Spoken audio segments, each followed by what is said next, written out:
à la 130e réunion du Conseil de ministres. Le point ci-après était parmi les points de l'ordre du jour, notamment la surpopulation carcérale.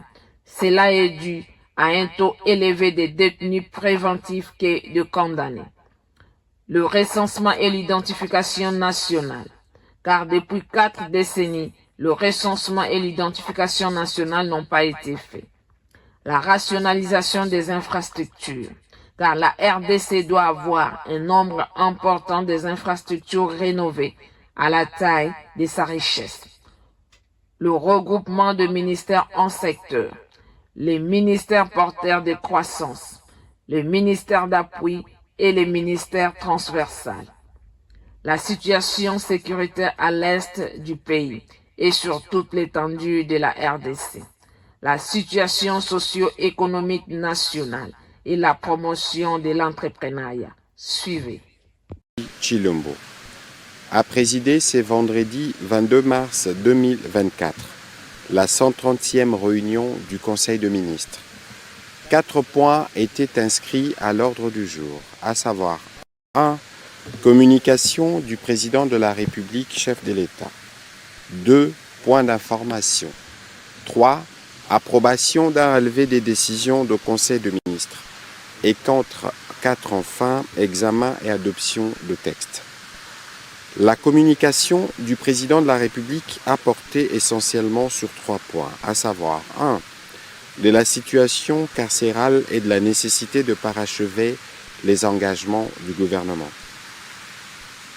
La situation carcérale des détenus et des condamnés demeure une des préoccupations majeures du président de la République, conformément à son engagement à œuvrer en faveur de la restauration d'un état de droit dans notre pays, tout en notant les efforts consentis à travers les nouvelles orientations conçues pour assurer une bonne gestion des fonds destinés à l'alimentation des détenus et de redoubler d'efforts en accélérant la mise en œuvre de cet ambitieux programme qui constitue une réponse structurelle dans le même sens et afin de lutter contre la surpopulation carcérale alimentée par la présence d'un nombre plus élevé de détenus préventifs que de condamnés. La ministre d'État, ministre de la Justice et garde des Sceaux, a été chargée de travailler activement avec les conseils supérieurs de la magistrature dans le sens de décourager les pratiques des arrestations intempestives par les magistrats du parquet, même pour des faits bénins, en plus du non-respect des délais dans l'instruction des dossiers par les cours et tribunaux, occasionnant le retard. Le principe de la liberté, le droit à un environnement carcéral sain et sécurisé, ainsi que le droit d'être jugé dans un délai raisonnable sont des droits constitutionnellement garantis qui doivent être observés et s'imposer à tous. Un rapport précis de la ministre d'État, ministre de la Justice et garde des Sceaux sur la mise en œuvre de ces orientations est attendu au prochain Conseil de ministres afin que des décisions conséquentes soient prises. Le deuxième point de la communication du président de la République a porté sur l'urgence et la nécessité d'organiser le deuxième recensement général de la population et de l'habitat. Depuis plus de 4 décennies, et en raison de l'absence des statistiques démographiques récentes, notre pays se retrouve dépourvu d'une base de données solide et fiable devant sous-tendre la planification de son développement socio-économique et la définition d'une politique de population. Face à cette situation, le président de la République tient à la réalisation du deuxième recensement général de la population de manière à permettre au gouvernement et à ses partenaires techniques et financiers d'intervenir plus efficacement en faveur de nos populations. En effet, à l'issue du recensement de la population et de l'habitat, notre pays sera en mesure de mettre en place des politiques socio-économiques et démographiques nécessaires pour la conduite des affaires nationales à moyen et long terme visant une répartition équitable de la richesse, des services publics et des postes représentatifs dans tout le pays. À cet effet, la ministre d'État, ministre du Plan, le ministre d'État, ministre du Budget, les ministres des Finances sous la coordination du Premier ministre ont été chargés de prendre toutes les dispositions nécessaires pour la réalisation dès cette année des travaux de la cartographie mutualisée, gage du succès de toutes les opérations de collecte de données socio-économiques et démographiques en cours de préparation dans notre pays. Il s'agit des opérations telles que les recensements général de la population et de l'habitat, du recensement général de l'agriculture et l'identification de la population, entre autres. Le troisième point de la communication du président de la République a porté sur la rationalisation des coûts de construction de nos infrastructures. Le président de la République reste déterminé à doter notre pays d'infrastructures modernes capables de soutenir son développement socio-économique. Cependant, leur construction impliquant des investissements colossaux, il revient aux différentes parties prenantes d'adopter une attitude responsable et empreinte de rationalité, sans pour autant occulter la qualité des ouvrages, particulièrement en cette période dominée par la crise sécuritaire qui sévit dans la partie est de notre territoire et les implications qu'elle génère. Face à cette réalité, l'une des façons de maîtriser nos dépenses en matière de construction d'infrastructures pourrait consister, par exemple, pour ce qui est des infrastructures routières, en la construction systématique des galeries techniques tout le long des nouvelles routes à construire ou en cours de construction. Outre le fait qu'elles puissent servir à l'interconnexion des agglomérations de province, ces galeries attenantes aux routes peuvent abriter autant des fourreaux, des câbles à fibre optique pour des télécommunications, des pipelines pour l'acheminement des hydrocarbures et des câbles de distribution d'électricité, voire de tuyauterie pour la distribution d'eau. C'est en adoptant des solutions comme celle-ci que le coût de l'implémentation du reste du réseau de backbone national de la fibre optique, des pipelines et réseaux urbains de distribution de l'électricité et de l'eau pourront considérablement baisser. Ces mêmes dispositifs devront s'appliquer pour le réseau ferroviaire. Les ministres sectoriels concernés ont été instruits d'apprêter déjà les dossiers techniques de mise en œuvre de cette mesure pour toutes les infrastructures de transport en construction ou à construire. Le président de la République a insisté pour que cette mesure soit mise en application sans tarder et qu'elle concerne notamment toutes les routes nationales, y compris les routes prévues dans le grand projet de connecter, entre autres, tous les chefs-lieux de province du pays durant ces deuxièmes quinquennats. Dans la suite de la communication du président de la République, le Premier ministre chef du gouvernement a axé son intervention sur 2 points. En ce qui concerne la nécessité de la diversification de l'économie nationale d'abord, le Premier ministre a précisé que la dernière réunion hebdomadaire du comité des conjonctures économiques du gouvernement, élargie aux ministres sectoriels concernés par cette question, a planché essentiellement sur la mise en œuvre des recommandations déjà adoptées par les conseils de ministres pour la cohérence des politiques sectorielles en la matière. L'option de la diversification économique demeure la condition sine qua non. En effet, pour parvenir à cette diversification contrôlée de notre économie, la stratégie du gouvernement consiste à regrouper les ministères en 3 secteurs, à savoir les secteurs porteurs de croissance, les secteurs d'appui à la croissance et les secteurs transversals. La mise en cohérence des politiques sectorielles au regard des objectifs sectoriels en pôle homogène a pour finalité de faciliter l'analyse et de renforcer les synergies entre la sphère des productions, diversification horizontale, la création de valeur et le cadre institutionnel. À cet fait, le Premier ministre a invité les membres du gouvernement à s'approprier cette note ainsi que les recommandations y afférentes pour amorcer chacun dans son secteur la diversification contrôlée de l'économie nationale. La stabilité du cadre macroéconomique est fortement corrélée à la relance du système productif national et donc à la promotion des produits du label La République démocratique du Congo. Au sujet de la situation sécuritaire du pays, le Premier ministre a indiqué que le gouvernement continue de suivre de près la situation sécuritaire à l'est du pays, avec notamment la poursuite des opérations pour préserver la vie de nos compatriotes et pour défendre l'intégrité du territoire. De même, il est préoccupé par les phénomènes des enlèvements qui sévissent dans les territoires de Hango, province du Bas-Zuélé, opérés par des milices ougandaises de LRA. Ces actes de terrorisme visent particulièrement les adolescents. Au regard de la gravité de faits, il a demandé au vice-premier ministre en charge de l'Intérieur de prendre toutes les dispositions utiles pour traquer les auteurs de ces actes en vue de la libération des otages et de l'éradication de ces phénomènes qui perturbent non seulement la vie des paisibles citoyens, mais aussi et surtout les bons déroulements de la scolarité des enfants de la contrée. Le gouvernement rappelle à tous les auteurs de ces actes ignobles commis depuis des décennies sur nos paisibles populations, particulièrement sur les femmes et les enfants, qu'avec la levée du moratoire sur l'exécution de la peine de mort, il n'hésitera pas un seul instant d'appliquer celle-ci en cas de condamnation définitive par les cours et tribunaux.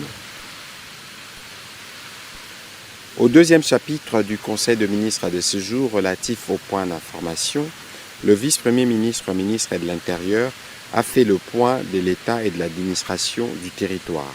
L'état d'esprit de la population demeure globalement calme et a été notamment marqué cette semaine par les regains de tension entre les forces de défense et de sécurité et des groupes de jeunes lors des opérations de maintien et des rétablissements de l'ordre, les inquiétudes de l'opinion quant à une psychose sur l'asphyxie de la ville de Goma, dont les voies d'approvisionnement deviennent difficiles, aggravant ainsi les conditions de vie des populations déplacées, la persistance de la perte du pouvoir d'achat du gain petit consécutive à la dépréciation de la monnaie nationale face à la devise étrangère. Sur les volets politiques, il a été signalé la persistance des tensions et troubles à l'ordre public consécutifs à l'arrêt de la Cour constitutionnelle concernant les recours en contestation des résultats des élections législatives nationales, notamment dans les provinces du Sud-Kivu, du Kassai oriental, du Mai-Ndombe et de la Chopo. Dans un autre chapitre, le vice-premier ministre, ministre de l'Intérieur, a motivé la nécessité de mise en œuvre effective de conseils locaux pour la sécurité de proximité par le gouvernement provincial, conformément au décret numéro 13/041 du 16 septembre 2013 portant leur création, organisation et fonctionnement, ce qui favorisera les actions de prévention et recherche des solutions durables aux causes de l'insécurité. La police pourrait ainsi mieux assurer sa mission régalienne de maintien et de rétablissement de l'ordre public et de demeurer constamment à l'écoute de la population de façon à être à même de répondre à tout instant en sa demande en besoin sécuritaire. Abordant la situation des réfugiés, la République démocratique du Congo héberge, selon les statistiques de la Commission nationale pour les réfugiés, au 29 février 2024, un total de 527 221 réfugiés demandeurs d'asile, dont 523 760 réfugiés et 3 461 demandeurs d'asile. De 2022 à 2024, un effectif de 18 048 réfugiés ont été rapatriés vers le pays limitrophe et notre pays a accueilli 13 032 réfugiés congolais. Concernant le cas de réfugiés congolais, la solution durable recommandée reste le rapatriement volontaire et la réintégration dans les préalables et la signature des accords tripartites entre la République démocratique du Congo, le Haut Commissariat des Nations Unies pour les réfugiés et les différents pays concernés.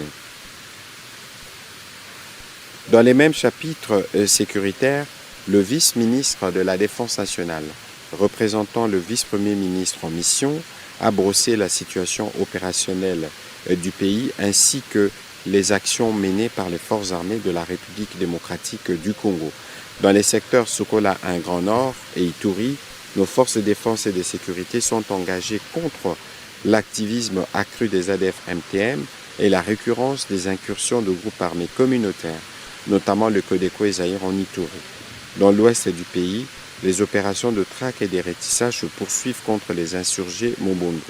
Sur tous les fronts, les forces armées de la République démocratique du Congo demeurent plus que déterminées à accomplir loyalement leur mission de pacification de toutes les poches concernées à travers le territoire national. Le Conseil de ministres a aussi été informé de la tenue à Luanda, à l'initiative du président angolais, médiateur désigné de l'Union africaine, et dans les cadres des processus de Luanda et de Nairobi, des discussions entre les représentants des gouvernements congolais et rwandais à la suite des rencontres que le président de la République congolaise, Joao Lorenzo, a eues avec le président de la République, Félix Antoine Tshisekedi Tshilombo, ainsi que le président rwandais, Paul Kagame. Évolution de la situation récente sur les marchés d'échange ainsi que de biens et services. Intervenant en tant qu'invité, la gouverneure de la Banque centrale du Congo a passé en revue la conjoncture économique du pays, marquée par un ralentissement de l'inflation, une stabilité relative sur les marchés d'échange et les perspectives de croissance demeurant positives. Au sujet de l'inflation, la tendance observée aux 2 premiers mois de cette année montre que l'inflation est en repli par rapport à 2023. Le maintien de politiques économiques saines et coordonnées devra permettre de réaliser un niveau d'inflation plus faible que celui réalisé à fin 2023. Globalement, le taux d'échange est resté stable en dépit de quelques soubresauts nourris par les incertitudes internationales et leurs impacts sur les marchés. En effet, le franc congolais a enregistré une appréciation de 0,11% à l'indicatif, tandis qu'au parallèle, il a été noté une dépréciation de 0,60%, établissant les taux de change à 2758,5 francs congolais et 2767,19 francs congolais les dollars américains respectivement. Sur un autre volet, les projections indiquent un taux de croissance de 5,7% en 2024 contre une réalisation de 7,5% en 2023 sous l'impulsion du secteur minier. Par ailleurs, la gouverneure de la Banque centrale a fait état de la hausse hebdomadaire des cours de prix de produits exportés par notre pays. En effet, au 15 mars 2024, le cours du cuivre s'est accru de 5,4%, s'établissant à 9 033 $ américains la tonne. De même, le prix du cobalt a connu une légère hausse de 0,12% pour se situer à 28 280 $ la tonne. Il y a également la hausse de 4,6% du prix du pétrole qui s'est établi à 85,8 $ le baril.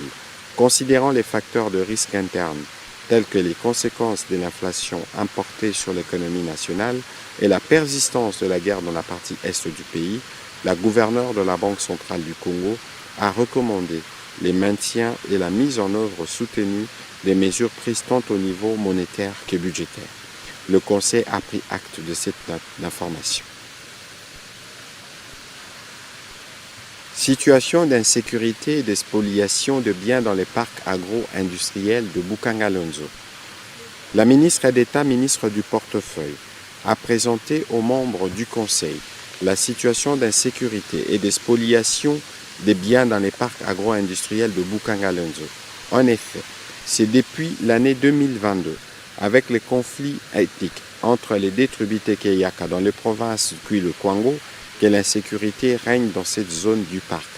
À partir de janvier 2024, leurs incursions dans les parcs entraînent des homicides d'agents affectés au service minimum pour assurer la supervision et la protection du dit parc.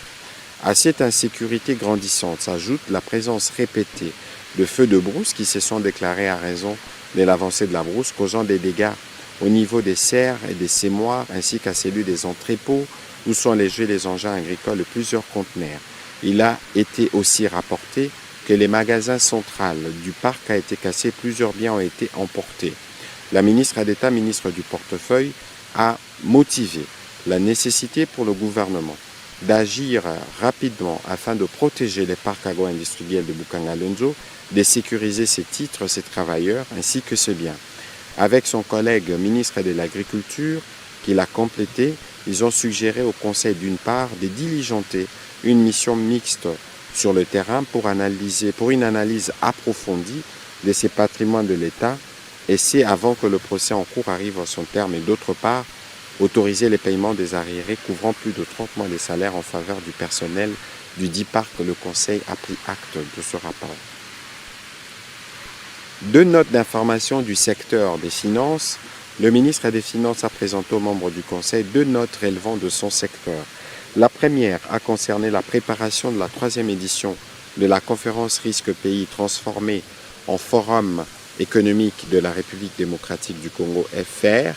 À ce sujet, le ministre des Finances a indiqué que ces forums, nés de l'intérêt grandissant de partenaires publics et privés, visent à offrir une plateforme de création de consensus national sur les principaux enjeux de développement, favorisant ainsi une vision unifiée pour le progrès, assurant une appropriation collective par toutes les parties prenantes et inspirant à davantage d'actions en faveur du développement.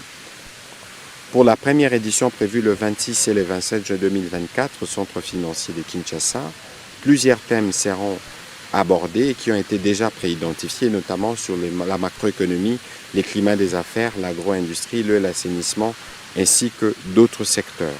Le ministre des Finances a sollicité la collaboration de tous les ministères pour enrichir et approfondir les thèmes proposés. Ceux concernés par les thèmes ont été priés de rejoindre le comité d'organisation en désignant les experts en vue de préparer les livrables et panels du forum. La deuxième note a porté sur le rapport relatif à la visite de la mission économique brésilienne en République démocratique du Congo du 11 au 17 mars. Cette mission a essentiellement porté sur l'identification d'opportunités de collaboration et d'investissement en République démocratique du Congo, s'inspirant du modèle intégré à forte productivité brésilien qui combine à la fois production en multiculture et transformation sur site, couplée aux infrastructures spécialement dédiées au transport de produits agricoles. En conclusion des échanges entre les parties, considérant les niveaux de productivité et le potentiel de chaque site visité, dont Kanyamakasese, Kwadi, Luputa et Kambai, une série d'actions à court terme et moyen terme ont été envisagées. Il a été convenu la mise en place d'une task force pour l'ensemble de ces projets immédiats et le retour de la partie brésilienne dans les 15 jours afin de collecter les données supplémentaires, lancer les études requises, finaliser la structuration financière de 10 projets et formaliser au plus vite le mode de collaboration avec la République démocratique du Congo. Le ministre des Finances a été tour à tour complété par le ministre d'État, ministre du Budget, ainsi que le ministre de l'Agriculture. Le Conseil a pris acte de ces deux notes d'information. Mécanisme innovant des financements de projets de jeunes et des femmes par le FOGEC FPI. Le ministre de l'Industrie a informé le Conseil de la signature du protocole d'accord signé le 18 mars 2024 entre le Fonds de garantie de l'entrepreneuriat FOGEC et le Fonds de promotion de l'industrie. Ces textes fixent le mécanisme des financements de projets portés par les jeunes et les femmes entrepreneurs en quête de financement, entre autres, la prise en charge de la garantie ou de l'hypothèque par le FOGEC pour les financements sollicités par catégorie sociale. Le ministre de l'Industrie a sollicité un appui financier du gouvernement à cette initiative, a étalé sur 26 mois au fin de les affecter de façon cyclique dans chaque province, ce qui va permettre de financer 50 à 100 jeunes innovateurs par mois et dans chaque province. Cette approche volontariste, inspirée de nos réalités sociétales, est en phase avec le plan d'action du président de la République, chef de l'État, décliné en 6 engagements, dont la création d'emplois en accélérant la promotion de l'entrepreneuriat des jeunes et des femmes. Il a été complété par les ministres de l'entrepreneuriat et PME. Le Conseil a aussi pris acte de cette note d'information. 2 notes relatives au secteur de l'entrepreneuriat. Le ministre de l'entrepreneuriat et PME a présenté au Conseil 2 notes d'information relevant de son secteur. Les premiers s'est rapporté à l'organisation du premier salon de l'entrepreneuriat féminin, ces assises qui offriront aux femmes un espace de réflexion, d'inspiration, d'échange et d'information, afin de donner vie aux projets des femmes, de détecter toutes les futures tendances d'opportunités d'affaires pour créer la communauté de celles qui écrivent l'avenir d'une société plus innovante, sociale et responsable. La deuxième note a concerné la requête pour la mise en place en République démocratique du Congo de l'initiative Regional Entrepreneurship Innovation and Advice, EINA, de la Banque africaine de développement.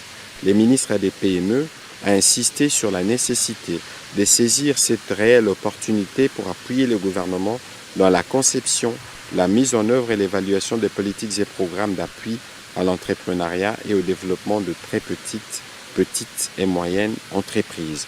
Il a requis l'autorisation du gouvernement afin de solliciter l'appui de la BAD pour l'implémentation de cette initiative dans notre pays, l'objectif étant d'assurer la promotion de l'entrepreneuriat et la création d'emplois tels que voulus par le président de la République. Le Conseil a pris acte de ces 2 notes d'information. Évolution du projet d'appui au bien-être alternatif des enfants impliqués dans la chaîne d'approvisionnement du cobalt. Le ministre des Affaires sociales a présenté les résultats intermédiaires atteints dans la mise en œuvre de ces projets qui combinent à la sortie des enfants des mines et sites miniers artisanaux de cobalt, à la reconversion économique dans l'agro-business des parents et des jeunes structurés en coopératives agricoles. Le but est d'offrir une alternative qui devra contribuer à la diversification de l'économie locale afin d'offrir les possibilités d'insertion socio-professionnelle à la population. Il a par ailleurs informé les conseils de la structuration de près de 1250 coopératives agricoles des parents et des jeunes dans chaque maillon de la chaîne de valeur agricole et qui visent l'autonomisation socio-économique des ménages en vue de poursuivre la prise en charge sociale des enfants sortis de mines et sites miniers artisanaux de cobalt. Le Conseil a pris acte de ce rapport. Dernier point au chapitre de points d'information, protection du patrimoine culturel et archéologique des Dimba dans la province du Congo central. La ministre de la Culture, Arts et Patrimoine a informé les conseils de conclusion du rapport des différentes missions de prospection effectuées dans les Congos central dans le cadre de la mise en œuvre de la recommandation de l'UNESCO relative à l'actualisation de la liste indicative de biens culturels de notre pays dans les grottes des Dimba et des Lovo dans les territoires de Mbanzangungu. Les experts de son ministère indiquent que l'exploitation du calcaire par les industriels, les constructions anarchiques et les projets des grands travaux qui n'impliquent pas l'expertise de professionnels de la culture menacent l'avenir de ces vestiges et de surcroît notre histoire culturelle. D'où la nécessité pour le gouvernement de protéger ces sites par des mesures fortes visant à les sauvegarder, les valoriser, les classer et à les proclamer comme patrimoine national en vue de leur inscription comme patrimoine universel. La ministre de la Culture, Arts et Patrimoine a annoncé l'organisation d'un atelier d'actualisation de cette liste indicative en vue de constituer les dossiers de candidature tant attendus par l'UNESCO. Le Conseil a pris acte de cette note d'information. Au chapitre 3 du Conseil de ministres de ce jour, le Conseil de ministres a adopté les relevés des décisions prises lors de la 121e réunion ordinaire du Conseil de ministres tenue le 15 mars 2024.